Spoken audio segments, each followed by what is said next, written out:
আমরা যে এই দুনিয়াতে আসছি এটা ছোট্ট একটা দুনিয়া, ছোট্ট একটা জিন্দেগি দিয়ে আল্লাহ আমাদেরকে পাঠাইছেন, অল্প একটু অস্তিত্ব আমাদেরকে দিয়েছেন। তবে আমার আপনার ভাবনার বিষয় হলো, আমার আপনার কল্পনা করার বিষয় হলো, আমার এই ছোট্ট জিন্দেগি আল্লাহ কেন দিল, আমার অস্তিত্ব আল্লাহ কেন দিল? আমাকে চাইলে তো একটা গাছ রূপে সৃষ্টি করতে পারতেন, আমাকে চাইলে একটা পশু রূপে সৃষ্টি করতে পারতেন, কিন্তু মালিক কেন এটা না করে আমার উপরে কেন দয়া করলেন?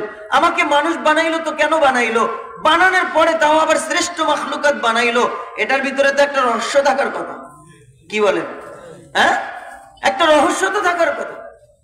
যদি আমি মালিককে বলি, মালিক তুমি আমাকে বানাইলা কেন? আল্লাহ তাআলা বলে, ওমা খালাকতুল জিন্না ওয়াল ইনসা ইল্লা লিয়াবুদুন।